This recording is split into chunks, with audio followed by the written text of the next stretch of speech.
I never thought I'd be the guy writing something like this, but here I am.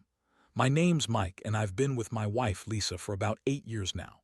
We met in college, got married pretty young, and for the most part, I thought we had a pretty solid relationship. We had our ups and downs, sure, but nothing really alarming until about 6 months ago. It all started subtly. Lisa, been pretty bitchy lately, snapping at me over small stuff, like I was the reason her day was terrible or something. She also started working extra hours at her job, claiming she needed to put in some effort for her career. I was supportive, of course, thinking maybe she was just stressed out. But then she started canceling plans last minute, saying she had urgent work, or a bunch of meetings she couldn't get out of.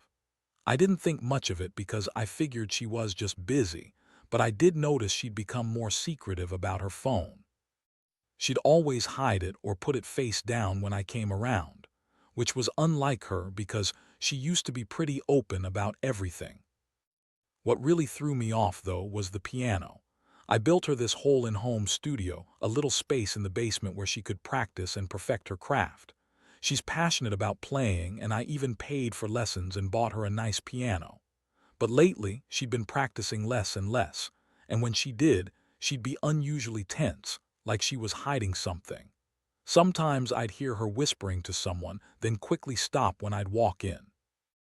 I'd ask her about it and she'd brush it off, calling me paranoid or accusing me of snooping. I didn't think much of it at first. Maybe she was just stressed or busy with work. Then, about a month ago, I noticed her phone was missing for longer periods. One night I was cleaning up after dinner and saw her phone sitting on the kitchen table. I thought I'd check a message or two just to see what's going on, nothing malicious, just curiosity. But what I saw made my stomach drop.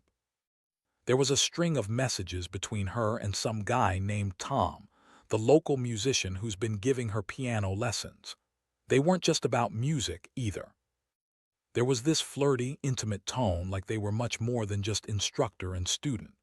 I saw texts about meeting up late at night, suggestions of sneaking around, and even some pretty explicit messages. My heart was pounding. I pulled back, stunned. I didn't want to believe it at first. Maybe I was just overthinking. But then I remembered her acting weird, her phone always being hidden, the secrecy about her schedules, her sudden distance. It all clicked into place. She was cheating on me with the musician giving her piano lessons. And the worst part, that in-home studio, the space I built for her, became their performance space. I had even attended her recital last month thinking she was improving. Turns out that recital was just a show more than her progress in music. It was her way of hiding what she was really doing. I didn't say anything right then. I just stared at her phone, trying to process what I'd seen. When I finally confronted her about it, she played the victim, said I was reading too much into it, that Tom was just helping her with her music.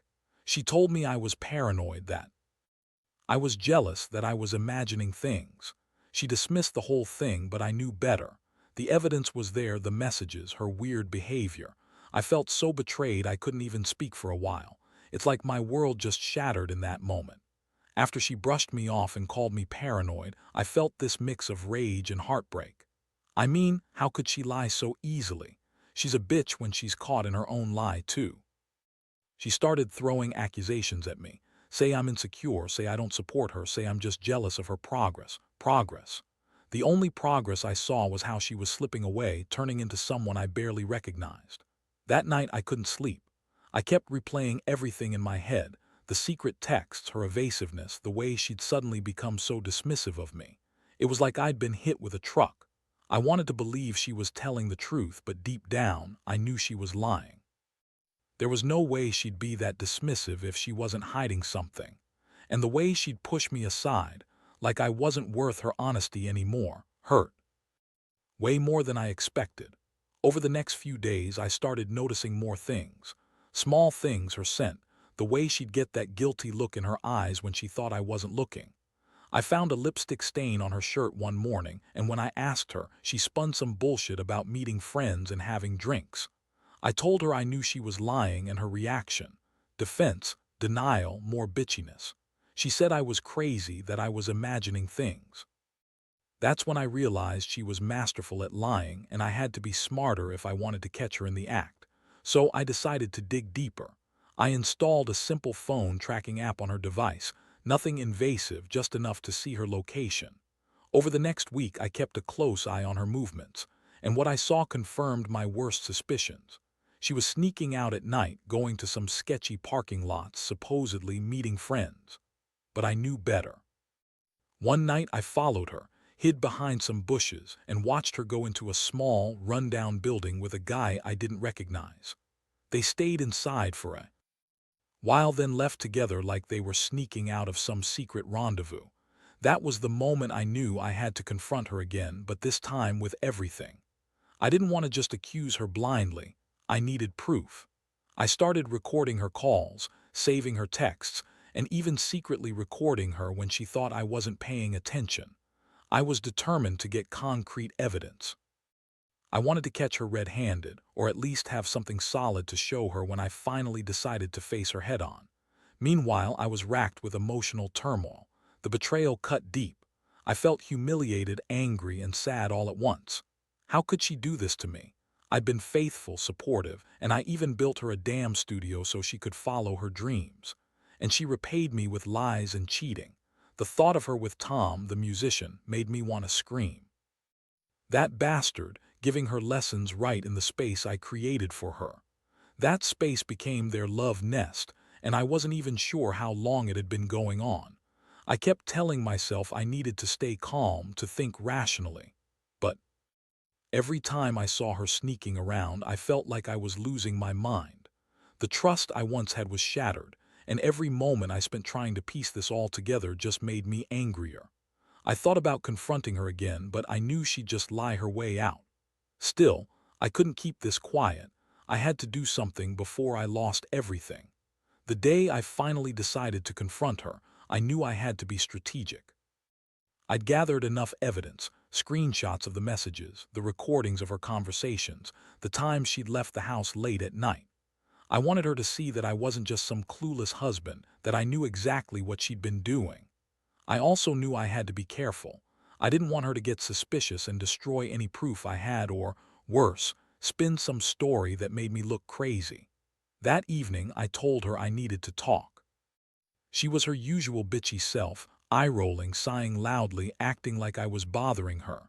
I kept my cool, laid everything out on the table. I showed her the texts, the recordings, the times I followed her. Her face, twisted in this mixture of anger, contempt, and outright denial. She kept lying, telling me I was paranoid, that I was imagining things, that Tom was just a friend helping her with her music. She said she'd never cheat on me and that I was just insecure and jealous.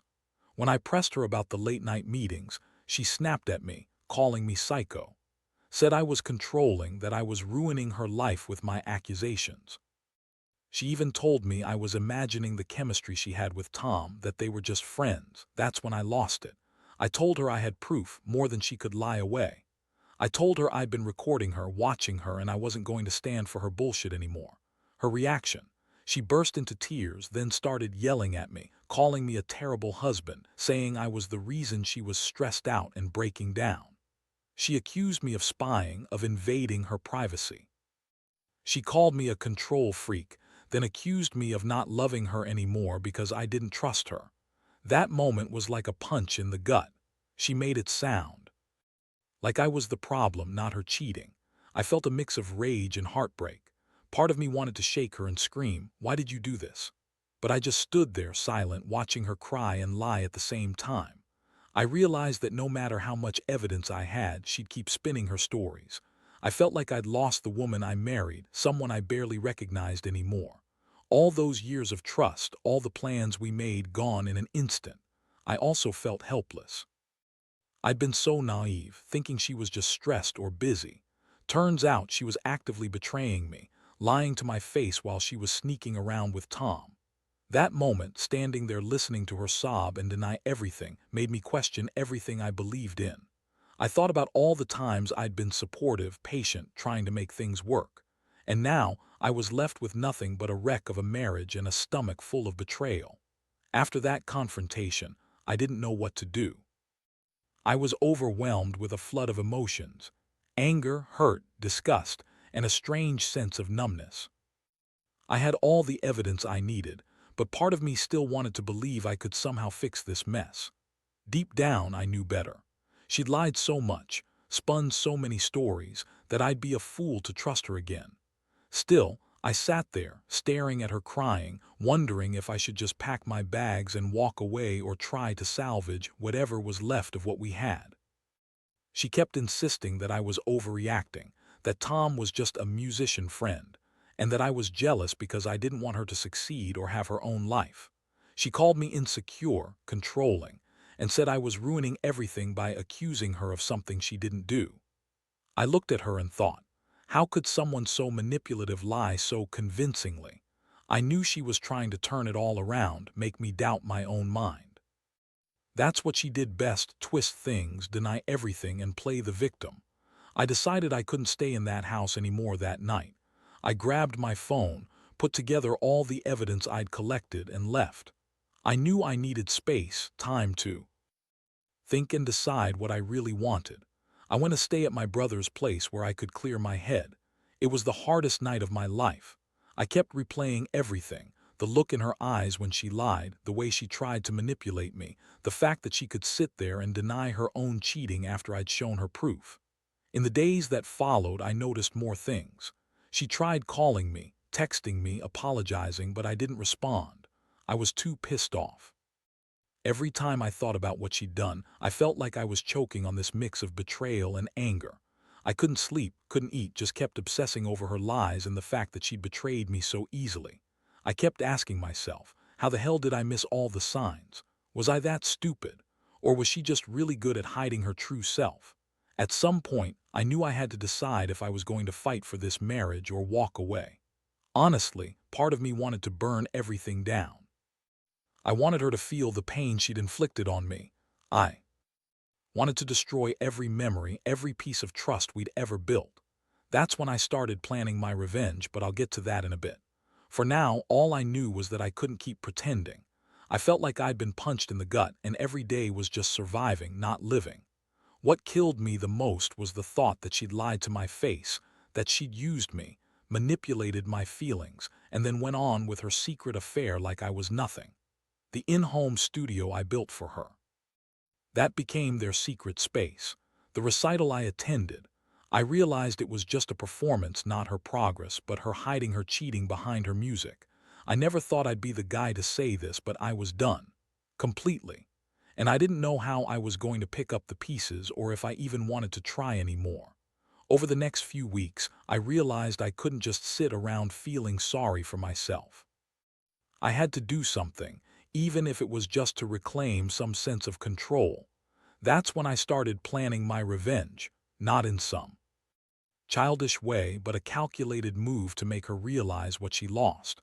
I knew that if I just walked away without a fight, she'd think she got away with it, and I'd regret letting her get the last word. First, I made copies of all the evidence I had, screenshots, recordings, the texts. I stored them securely, just in case I needed to use them later. Then, I started digging into her phone and email a bit more, looking for any other signs she might have missed.